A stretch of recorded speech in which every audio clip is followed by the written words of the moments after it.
Olá, queridos estudantes do oitavo ano, tudo bem com vocês? Espero que sim, que estejam todos muito bem.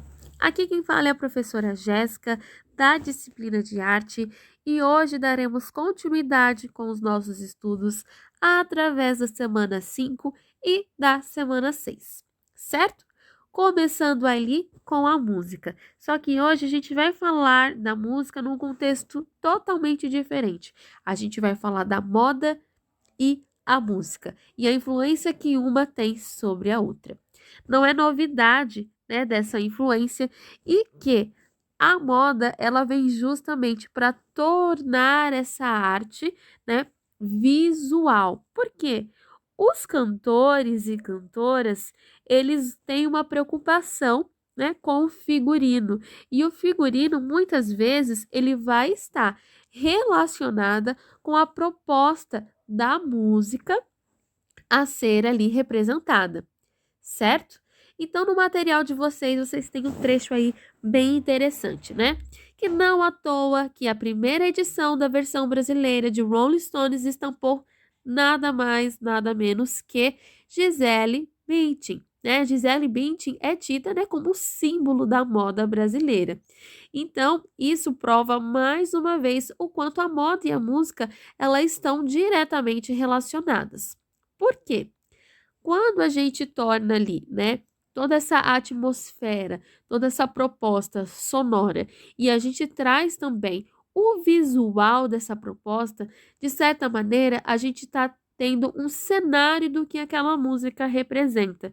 Então, não à toa que num desfile de moda a gente possui também uma trilha sonora, né? Por quê? Porque é para ambientalizar o o espaço e definir então este conceito. E um exemplo que a gente tem ali, né, dessa influência, né, da moda e da música, são aí dois cantores muito famosos, né, Elvis Presley e Madonna.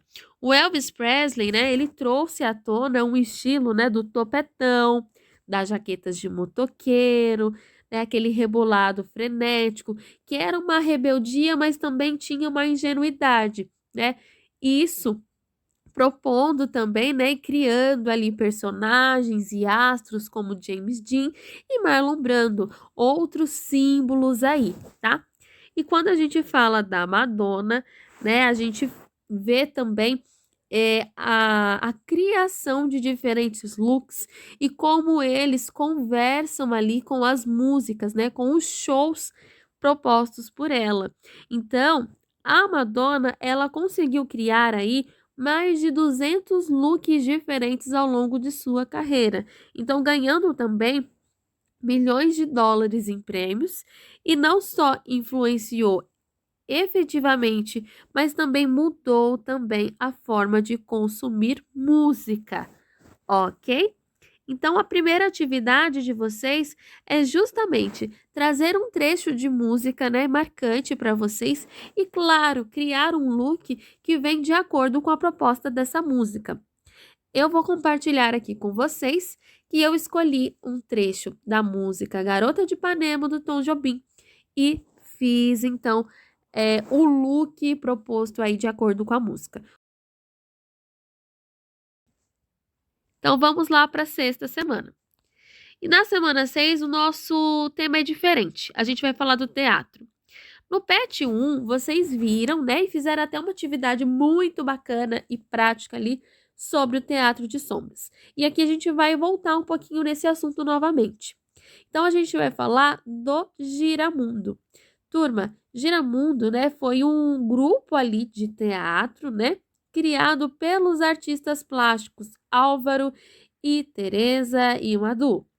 Esse grupo, né, montou ali 34 espetáculos teatrais, obtendo ali um acervo para esses espetáculos de 1.500 bonecos e objetos em cena. Então, quando a gente fala aí desses bonecos, né, que foram criados para serem manipulados para peça, a gente está falando, né, de bonecos muito importantes, né, porque eles deram vida a uma história.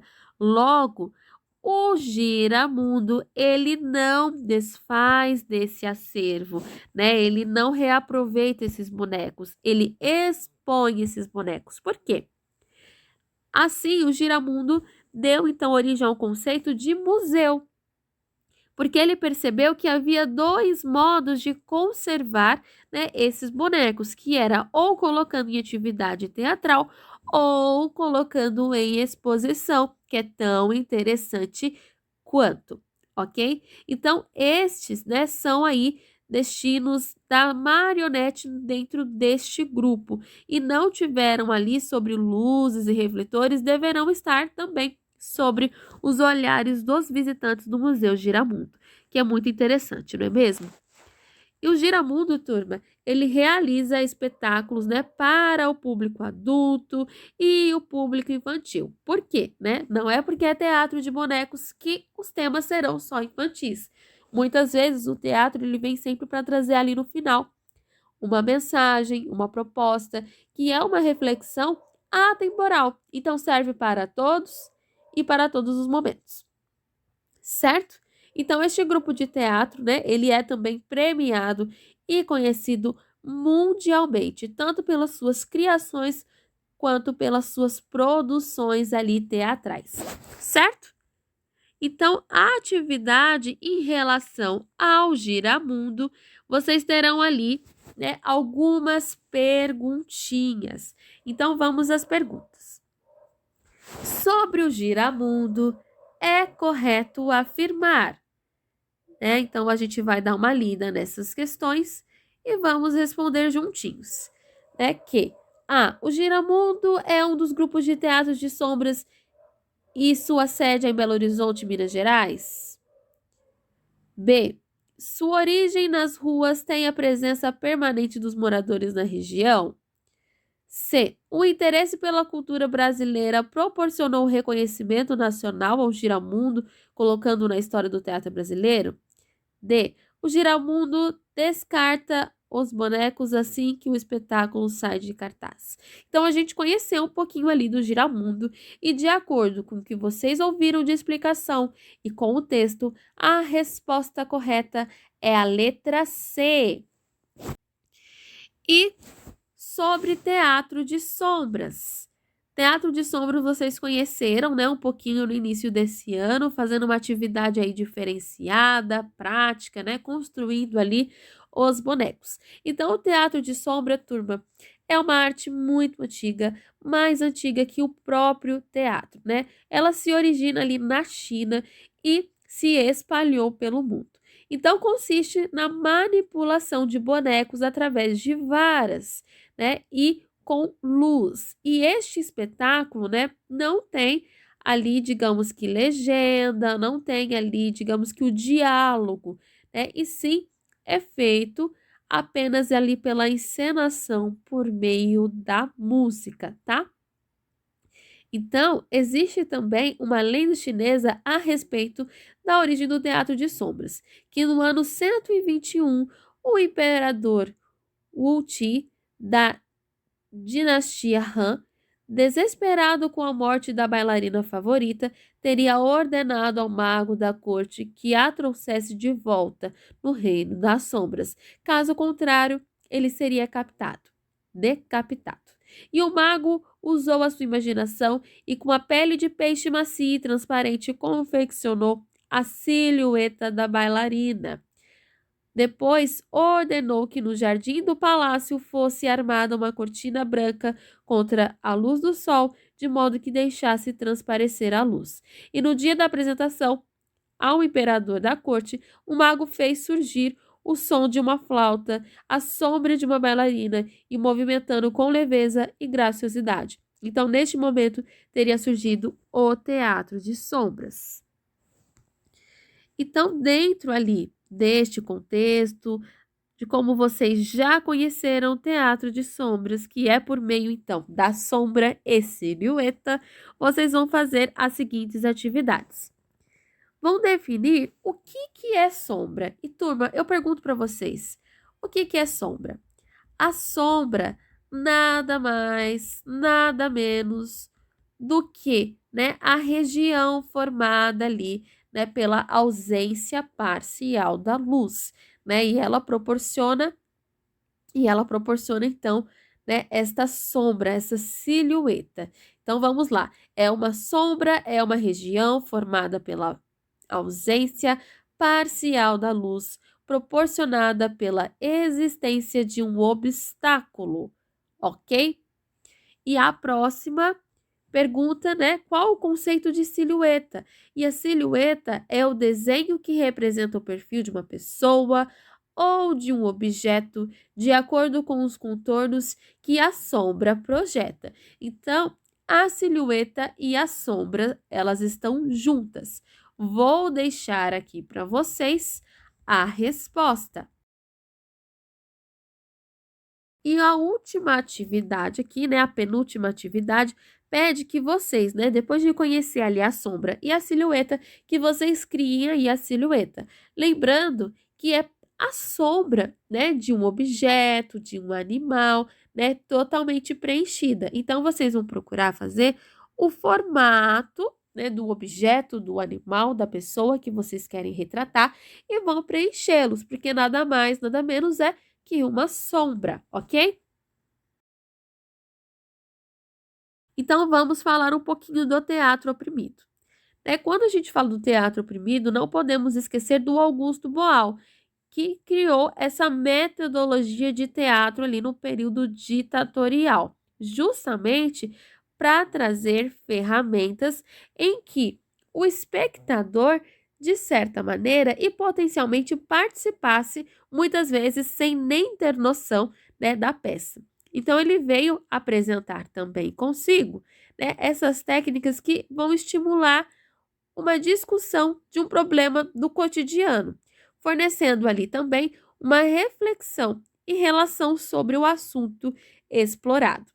Então, é um conjunto, né, de jogos propostos que procuram, então,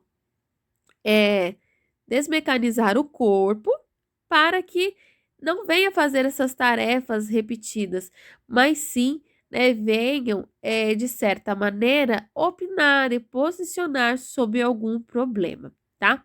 Então, são diálogos, muitas vezes, sensoriais que exigem a criatividade para ajudar a desenvolver, né? E, como exemplo disso, vocês possuem uma árvore, né? E a árvore, ela é símbolo escolhido pelo próprio Augusto Boal para representar este seu método e vem transformar a capacidade de multiplicação humana. Então, a árvore do teatro oprimido, ela representa a estrutura pedagógica do método de ramificações coerentes e interdependentes. Então, cada técnica que entrega, então, um método e um fruto é descoberto dentro dessa proposta. Observem, né, que a raiz dessa árvore, que é símbolo dessa metodologia, ela possui ali a ética, a filosofia, a economia, a solidariedade, a multiplicação, a política e a história, né? E ali se tem imagem, se tem palavra, se tem som, se tem jogos, né? E, né, dos estilos ali do teatro oprimido que ele criou é justamente, né, o teatro imagem, o teatro fórum e o teatro invisível. Como atividade, vocês vão criar a árvore de vocês, usando essa, né, como um exemplo, tá? Vocês vão criar a árvore de vocês e colocando aí, né, o que vocês pretendem, né? Então, qual a origem do seu nome, do seu pai, a música favorita, o filme favorito, quantas pessoas há na sua família, o que vocês gostam de fazer, né? Com tudo ali de arte, certo? Então é isso, meus queridos. Até mais. Vou ficar aguardando a atividade de todos vocês.